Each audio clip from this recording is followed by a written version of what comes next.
Hello பசங்களா, welcome to TN state board Vedantu channel.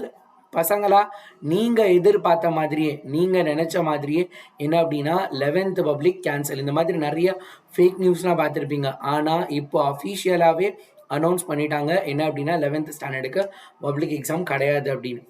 ஏன் இது எதில் சொல்லியிருக்காங்க அப்படின்னா, மாநில கல்விக் கொள்கை அப்படிங்கிறத ஒன்று இன்னைக்கு லான்ச் பண்ணியிருக்காங்க.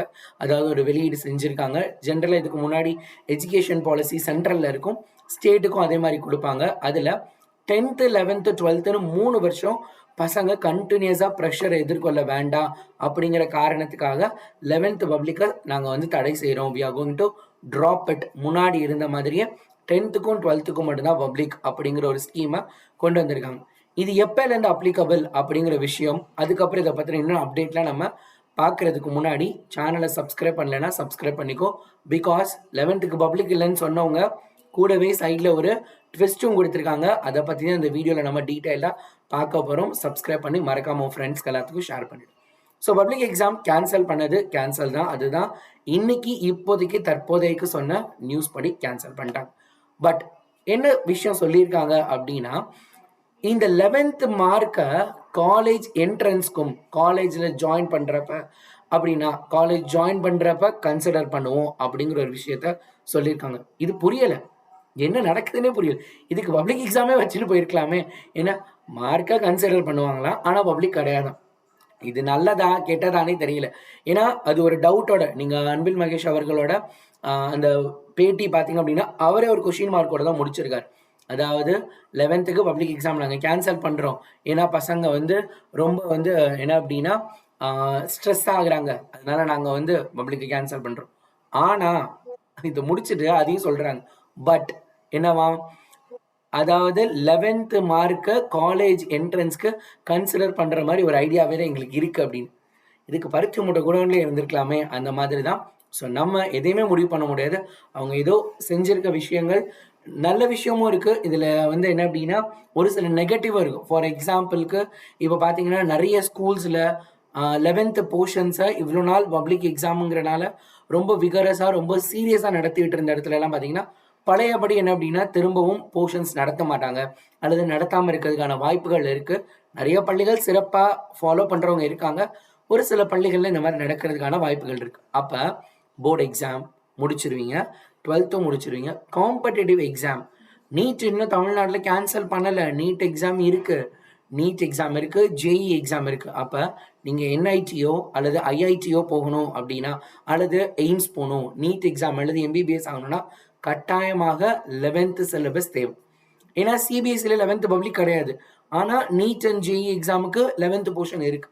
அதே தான் இங்கேயும் நீங்கள் எல்லாருமே நீட் அண்ட் ஜேஇ படிக்கணும். ஆனால் இப்போ இன்னொன்று இருக்குது. ஏன்னா நான் வந்து 10th படிக்கிறப்ப, நான் 11th 12th படிக்கிறப்ப 2007க்கு முன்னாடி பார்த்தீங்கன்னா இன்ஜினியரிங் காலேஜில் இப்போ அண்ணா யூனிவர்சிட்டிக்குள்ள இருக்கக்கூடிய காலேஜஸ்க்கே ஜாயின் பண்ணணும்னா we have to write a entrance exam. என்ட்ரன்ஸில் எக்ஸாம்ஸை பொறுத்த நீங்கள் பார்த்துருக்கீங்க, அந்த வாத்தி படம் பார்த்துருக்கியா, அதில் ஒரு எக்ஸாம்ஸ்லாம் கண்டக்ட் பண்ணுவாங்களோ அதுதான் அந்த என்ட்ரன்ஸ் எக்ஸாம். அதுதான் போயிடுச்சு. அதுக்கு பதிலாக தான் 12th கட் ஆஃப் அப்படின்னு ஒன்று. இப்பயும் இன்னைக்கு நிலவரப்படி கட் ஆஃப் பார்த்தீங்க அப்படின்னா 12th மார்க்கை பற்றி மட்டும்தான் பேசியிருக்காங்க.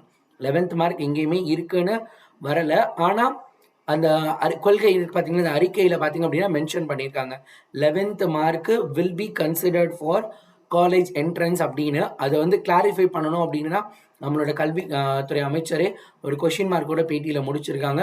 இன்னும் ஒரு 2-3 டேஸ்க்கு அப்புறம் அந்த ஆலோசனை பண்ணி அதில் எதுவும் சேஞ்சஸ் கொண்டு வரணுமா, இல்லை பப்ளிக் கேன்சல் தான், அதை மாற்ற போகிறது கிடையாது. பட் இந்த மார்க்கோட கன்சிடரேஷன், பிகாஸ் இந்த போர்ஷன் இல்லைன்னா நீட் எக்ஸாம் எழுதணும்னு நினைக்கிற மாணவர்களுக்கு வந்து ஃபேஸ் பண்ண முடியாது. 11th போர்ஷன் நடத்தலை ஸ்கூலில், டேரெக்டாக 2 வருஷம் 12th. ஏன்னா 2 வருஷம் 12th நடத்துனாங்கன்ற காரணத்துக்காக தான் 11th பப்ளிக்னே கொண்டுட்டு வந்தாங்க.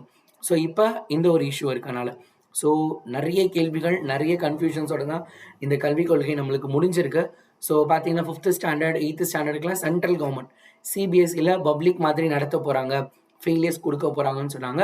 தமிழ்நாடை பொறுத்த வரைக்கும் 8th வரைக்கும் என்ன அப்படின்னா all pass, 9th fail ஆக்கப்படுவார்கள், 10th ஸ்டாண்டர்டில் ஃபெயில் இருக்கும், 11th என்ன அப்படின்னா நீங்கள் 12th போகிறதுக்கான ஒரு விஷயம். இப்போ பார்த்தீங்கன்னா இப்போல்லாம் கரண்ட்டாக நீங்கள் 11th in case fail ஆகிட்டாலும் 12th standard போனதுக்கப்புறம் 12th 11th எக்ஸாம் நடக்கிறப்ப நீங்கள் அரியர் எக்ஸாம் மாதிரி எழுதிக்கலாம். காலேஜில் அரியர் எக்ஸாம்னா நீங்கள் செகண்ட் இயர் போடுவீங்க.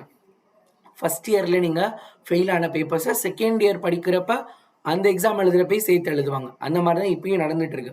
11th ஃபெயில் ஆனாலும் 12th போயிடுவாங்க. 12th எக்ஸாம் அப்போ நீ என்ன பண்ணலாம், சேர்த்து எழுதிக்கலாம். அதுலலாம் மாற்றம் இருக்குன்றத பெருசாக சொல்லலை. இந்த மாதிரியான விஷயங்கள் இருக்கு. 11th பாஸ் ஆகணுமா என்னென்னு நீங்கள் எல்லாரும் ஞாபகம் வச்சுக்கோ. பப்ளிக் எக்ஸாம் நடக்குதோ நடக்கலையோ, மார்க் எடுத்துக்கிறாங்களோ எடுத்துக்கலையோ, அடுத்த செப்டம்பர் 18 இருக்கக்கூடிய குவார்டர்லி எக்ஸாம் நம்ம எல்லாருமே படிச்சாங்கணும்.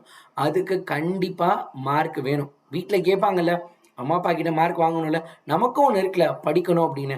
ஸோ படித்தா மட்டும்தான் பசங்களாம் ஃப்யூச்சரில் நம்ம அடுத்தடுத்த ஸ்டேஜ் போக முடியும். அதனால குவார்டர்லி எக்ஸாமை ஃபுல் ஃபோக்கஸ்டாக நம்ம ஆல்ரெடி பிளான் பண்ணது, ஆல்ரெடி என்ன செய்யணும்னு நினச்சோமோ அது எல்லாத்தையும் நம்ம ஃபாலோ பண்ண போகிறோம். No changes in anything. எதையுமே நம்ம மாற்ற போகிறதில்ல, எதுலேயும் மாற்றம் இருக்க போகிறதில்ல. பப்ளிக் நடக்குது நடக்கலை அது நம்மளுக்கு தேவையில்லை. நம்ம நீட் ஐஐடிக்கு தான் நம்மளோட டார்கெட் இருக்க போது. அதுக்காக தான் படிக்கிறோம். அதுக்காக தான் நம்ம சேனலில் நிறைய பேர் நீங்கள் வாட்ச் பண்ணுறீங்கன்னு எனக்கு தெரியும். ஸோ தொடர்ந்து வாட்ச் பண்ணுங்கள், மாஸ் பண்ணுறோம். Okay, if you can't then who can. உங்களால் முடியாட்டி யாரால முடியும். டாடா, பாய்.